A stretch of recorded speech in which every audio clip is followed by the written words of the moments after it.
One of the real advantages that fall calving cows here in Oklahoma have is that they calve in good body condition year in and year out because they're coming off summer grass when the calving season is occurring. But we must maintain that body condition on those cows into and through the breeding season.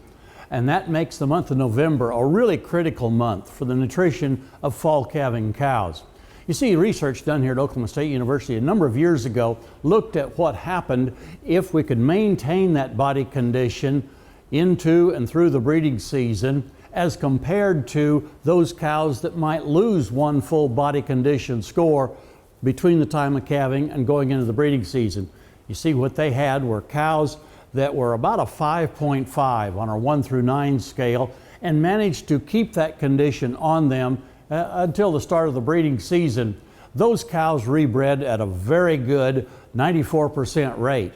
Cows that were allowed to lose a body condition score between calving and the start of the breeding season and were starting in the breeding season at about a 4.5 on our 1 through 9 scale, they only rebred at a 73% rate, or a 21% difference in the pregnancy rates when we checked those cows later in the year. So that means that this month of November, when these cows are going from the calving season towards the start of the upcoming breeding season, that they're fed in such a way to maintain that body condition on them so that we don't have that drop off in the rebreed percentage. The question is how to do that. Well, I think if you'll take time to look up what the nutrient requirements of a lactating beef cow, that fall calving cow with a calf at side, look at her nutrient requirements, you'll see that she needs about 2.5 pounds of crude protein every day. If we think about the forages that she's consuming, that should provide only about 1 pound of crude protein per head per day. That 1,100 pound lactating cow, remember, needs 2.5 pounds. So we've got to make up 1.5 pounds per head per day from our supplement.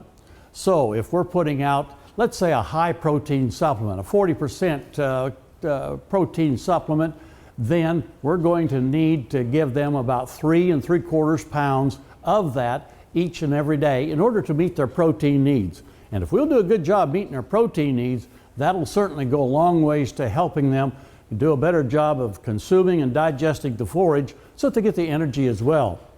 If we're using a lower protein supplement, say one of the 30s, then it's probably got to go up to about 5 pounds in order to make up that 1.5 pound gap that we're trying to fill in terms of getting enough protein supplement into those beef cows. So I think that ought to give us a starting place to look at the nutrition that we need to provide to those fall calving cows in the month of November and into and through the breeding season to make sure that they stay in that good, adequate body condition so we have that high pregnancy rates when we preg check them next spring, and that way we'll be satisfied with the calf crop that we get from those cows next year. Hey, we look forward to visiting with you again next week on Sunup's Cow Calf Corner.